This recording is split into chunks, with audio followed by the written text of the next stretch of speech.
If you want to understand how a great city really dies, do not start with the rubble. Start with the confidence. Start with the years when everyone believes the system is strong, the money is permanent, and tomorrow will look like today, only richer. That was Lisbon in 1755. It was one of the wealthiest capitals in Europe, a city fed by Atlantic trade and Brazilian gold, a place where empire arrived by ship and left as architecture, ceremony, and power. Goods from across the world entered through the Tagus. Churches rose in stone and marble. Palaces signaled dynastic confidence. The port moved wealth the way arteries move blood. To contemporaries, Lisbon looked less like a vulnerable city and more like a permanent fact. And that is why this story still matters. Because what happened in Lisbon was not just a natural disaster. It was a brutal lesson in hidden fragility. A lesson about what happens when wealth concentrates faster than resilience, when a capita becomes too important to imagine failing, and when an entire civilization discovers, within hours, that prosperity and security are not the same thing. Stay with this story all the way through, because the ending is not what most people think. Lisbon was not simply destroyed. It was redesigned. Out of fire, panic, and political ruthlessness came something shockingly modern. One of history's earliest large-scale experiments in disaster management, earthquake-resistant construction, and state-led urban reconstruction. In other words, this is not just the story of a city that fell. It is the story of how catastrophe became strategy. On the morning of November 1st, 1755, Lisbon woke to All Saints' Day. Churches were full. Candles were lit. Families were dressed for worship. Then, at around 9:40 in the morning, the ground began to move. Not tremble, move. For several long minutes, the earth convulsed beneath one of Europe's richest capitals. Buildings split open. Church vaults collapsed onto worshippers. Walls folded inward. Stone facades crashed into streets. People ran toward open ground in total disbelief, trying to outrun something they could not even name. And then, the disaster changed shape. Many survivors fled toward the waterfront, toward the harbor, toward what looked like safety. There, according to multiple accounts, the sea pulled back. The river and harbor floor were suddenly exposed, strewn with cargo, wreckage, and mud. It must have looked impossible. Mesmerizing. For a few brief moments, the city was given a terrifying preview of what was coming. Then the water returned. The tsunami swept into Lisbon with enormous force, tearing into the lower city and destroying the very refuge people had chosen to survive the quake. Those who had escaped falling stone were caught by water. Those who had escaped water were caught by fire. Candles overturned in churches and homes helped ignite fires across the city, and those fires merged into an inferno that burned for days. By the time the sequence was over, earthquake, tsunami, fire, Lisbon had been struck not by one disaster, but by a chain reaction. The numbers remain debated, as they often do in pre-modern catastrophes, but the scale is clear. Tens of thousands died. Much of the city was ruined. Major churches collapsed. The Ribeira Palace was lost. The Royal Library and archives were destroyed, along with works of art, records, maps, and memory. Around 85% of Lisbon's buildings were damaged or destroyed. In economic terms, modern estimates place the direct cost at roughly 32 to 48% of Portugal's GDP. Imagine a modern financial center losing nearly half a nation's annual output in a single event. That was the scale of the shock. And this is where the Lisbon story becomes more than spectacle. Because the earthquake did not only kill people and flatten buildings, it shattered assumptions. Lisbon was not some remote medieval town at the edge of relevance. It was a capital connected to global trade, imperial administration, shipping, religion, and court politics.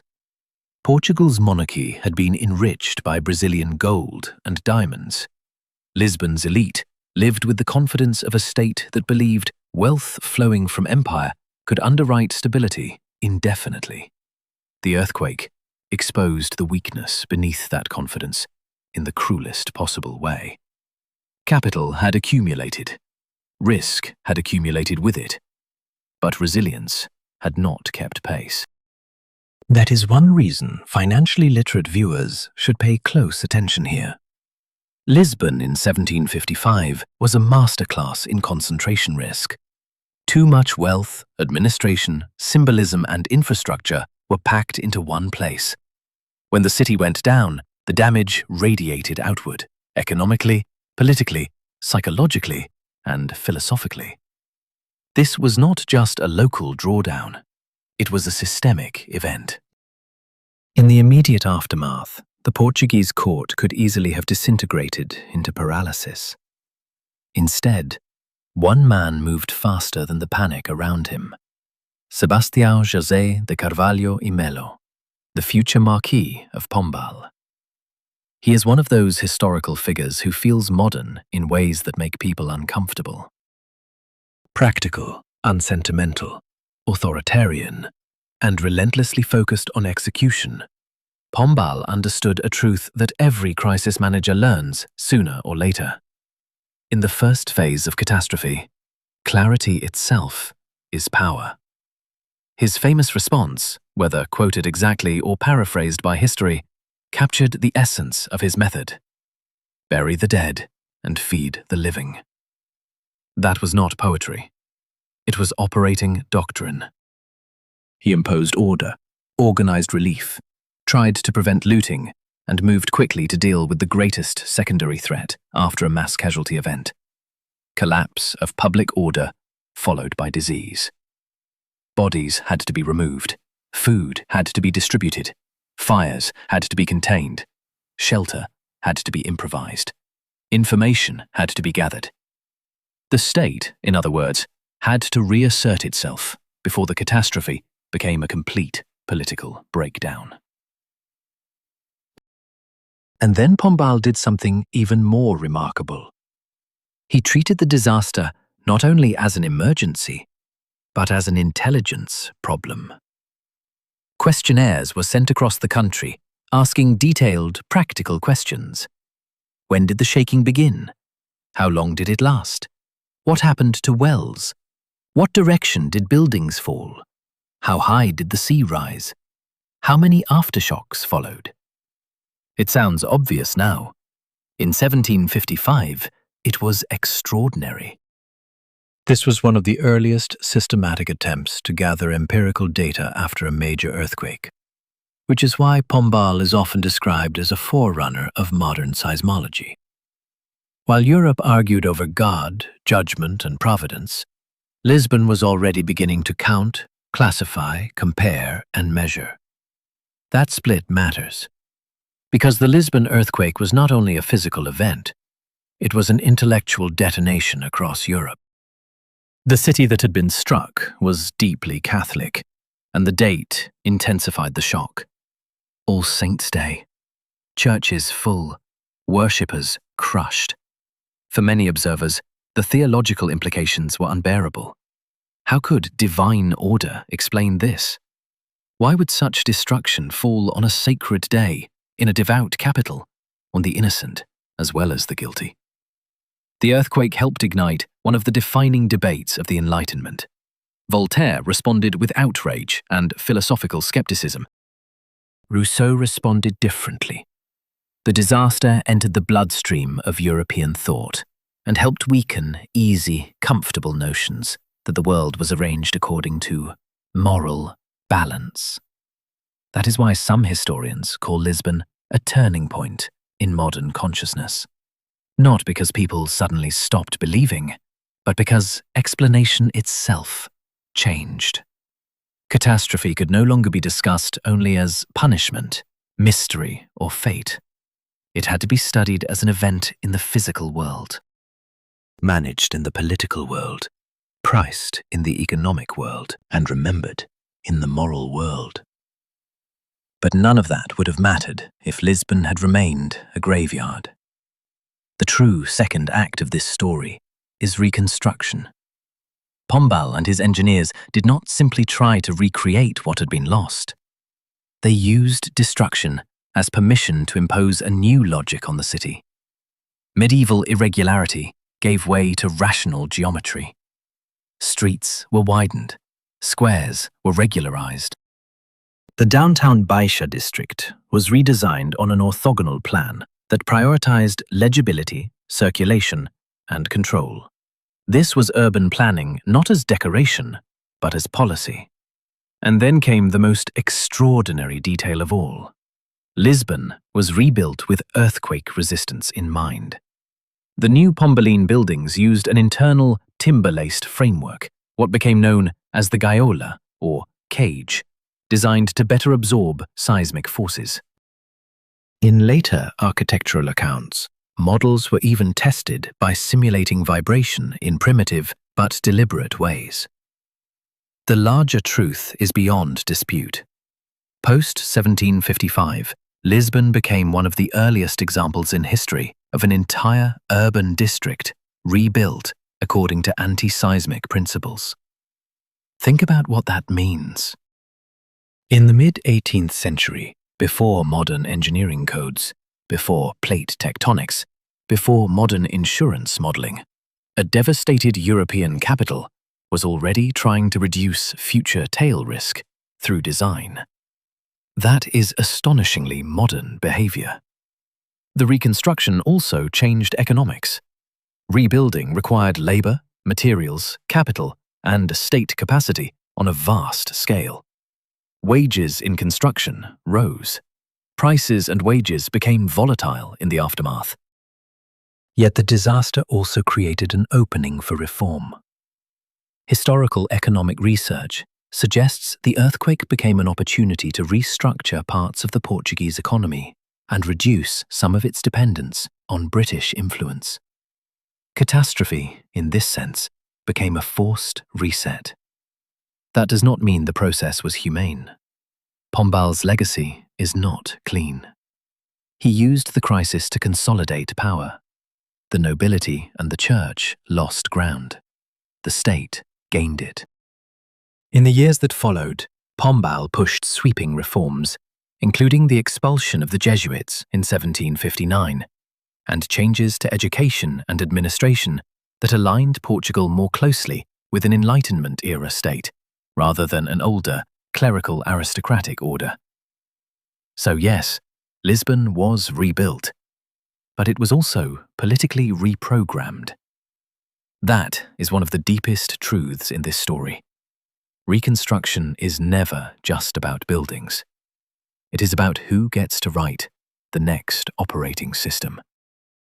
By the late 18th century, the rebuilt centre of Lisbon projected a different kind of authority. Less Baroque theatre, more disciplined order, less improvisational medieval density, more legible state geometry. The Praça do Comércio rose where the old royal complex had stood, no longer as a fragile courtly waterfront, but as a grand statement of commerce, administration, and national will. The message was unmistakable. Portugal had been struck. Portugal still governed. And yet the scars never disappeared completely. Some districts, like Alfama, survived better than others because of geography and construction. Elsewhere, ruins were left visible as memory.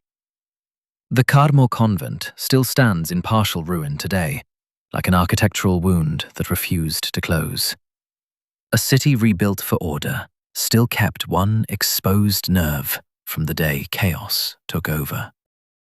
If this story has changed the way you see history, subscribe now and share this video with one person who is truly close to you. The one with whom you want to build a better relationship. through the stories you pass on to your children. Because the most valuable inheritance is not money. It is judgment. It is perspective. It is teaching the next generation how power behaves, how systems fail, and how human beings respond when the world they trusted suddenly gives way. In the centuries since 1755, Lisbon has been remembered for the violence of the earthquake, but the deeper legacy may be the template it left behind. Disaster response, urban redesign, building codes, scientific observation, centralized crisis leadership. These are ideas we now treat as basic features of a functioning state. In Lisbon, they were tested under apocalyptic pressure. That is also why business and investment thinkers keep circling back to disasters like this, even when they are centuries old. They reveal what ordinary periods conceal. They show where a system is over-leveraged, which assets are real and which are narrative, whether leadership can convert fear into action, whether institutions are ornamental or operational, whether a society knows how to absorb a shock without losing itself. Lisbon, before the quake, looked rich. Lisbon, after the quake, had to prove it was durable. There is a difference. A city can be full of treasure and still be fragile. A state can look magnificent and still be badly structured for stress. A society can praise divine order, imperial wealth, and architectural beauty, and still discover, in a single morning, that none of those things guarantee resilience. That is the unnerving relevance of Lisbon in 1755. It does not belong safely to the past. It speaks directly to any modern world built on concentration, confidence, and the quiet assumption that tomorrow's stability is already priced in. So when you picture Lisbon now, do not picture only the wave or the fire or the collapsing churches. Picture the harder image. A civilization standing in its own ruins, forced to ask what must change if survival is going to mean more than rebuilding facades.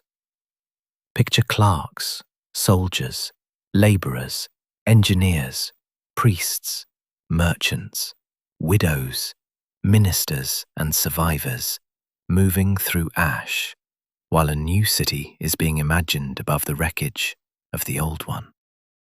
Picture the moment Europe realized that tragedy could not be answered with ritual alone. It had to be answered with systems. In the end, the 1755 earthquake did more than destroy Lisbon. It exposed the terms on which great cities live. Wealth matters.